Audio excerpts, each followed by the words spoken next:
जय हिंद, वंदे मातरम। दोस्तों, भारत में रॉ के बारे में तो सबको पता है।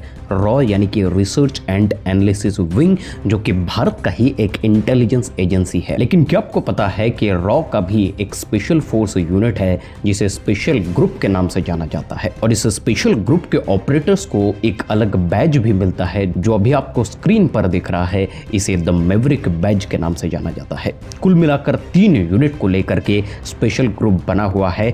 इसी स्पेशल ग्रुप के बारे में आज इस वीडियो में डिटेल्ड में जानेंगे। स्पेशल ग्रुप का जो पहला यूनिट है वो है फोर विकास। अब ये विकास आया कहां से, तो मैं आपको बता दूं, ये स्पेशल फ्रंटियर फोर्स का एक बटालियन है। स्पेशल फ्रंटियर फोर्स वही फोर्स है जो टिबेटियन बॉर्डर्स पर चाइना के अंदर घुस करके, दुश्मन टेरिटरी में घुस करके अंडर कवर ऑपरेशंस को अंजाम देते हैं। तो उसी स्पेशल फ्रंटियर फोर्स का एक बटालियन है फोर विकास, जो कि डायरेक्टली रॉ के साथ में कनेक्टेड है, जो कि रॉ के अंडर में रह करके काम करता है। और ये फोर विकास में पैरा एसएफ वाले भी ज्वाइन करते हैं। मैं इंडियन आर्मी का स्पेशल फोर्स पैरा के बारे में बात कर रहा हूं। उसके बाद जो दूसरा यूनिट है वो है 22 एसएफ और तीसरा है 22 एसजी। अब ये जो 22 एसएफ है ये जम्मू कश्मीर में भी ऑपरेट करते हैं। देखिए, जब रॉ के स्पेशल फोर्सेस के बारे में बात हो रही है तो मैं आपको बता दूं, इन्हें मैवरिक्स के नाम से भी जाना जाता है। इस फोर्स को सन 1981 में प्रोजेक्ट सनरे के तहत बनाया गया था। इस स्पेशल ग्रुप के ज्यादातर ऑपरेटर्स इंडियन आर्म्ड फोर्सेस के स्पेशल फोर्स से आते हैं। रॉ के स्पेशल फोर्स स्पेशल ग्रुप के स्ट्रक्चर के बारे में अब हम जान लेते हैं। देखिए, स्पेशल ग्रुप टोटल 4 स्क्वाड्रन को लेकर के बना है। हर एक स्क्वाड्रन में 100 यानी कि 100 ऑपरेटर्स मौजूद होते हैं, और ये भारत का एक ऐसा स्पेशल फोर्स है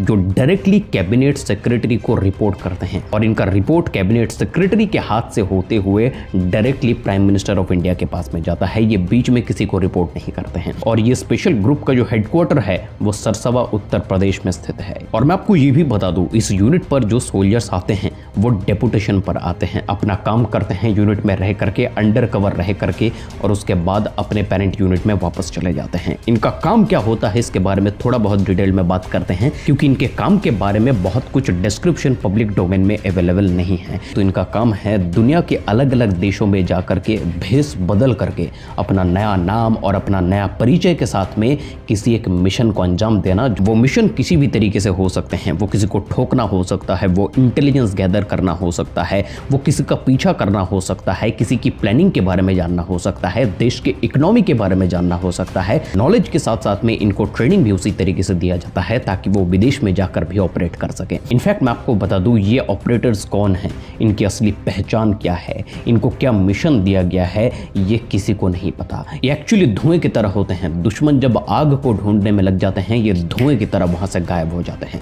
इनफैक्ट इनके परिवार वालों को भी पता नहीं होता है कि ये एक्चुअली रॉ के स्पेशल फोर्स यूनिट में काम करते हैं या फिर रॉ के किसी स्पेशल मिशन में इन्वॉल्व है। रॉ स्पेशल फोर्सेस के सभी ऑपरेटर्स अंडर कवर होते हैं, और भारत सरकार के कैबिनेट मिनिस्ट्री और प्राइम मिनिस्टर के अलावा इस तरह के ऑपरेशंस के बारे में भारत सरकार में भी किसी को पता नहीं होता है। इनकी ट्रेनिंग भी उसी तरीके से दिया जाता है। कई सारे लैंग्वेज इनको सीखना पड़ता है। इनके बॉडी लैंग्वेज में कई सारे साइकोलॉजिकल फैक्ट्स और कई सारे साइकोलॉजिकल टेस्ट भी इनको देने पड़ते हैं। लोगों के दिमाग में क्या चल रहा है ये देख करके बता सकते हैं।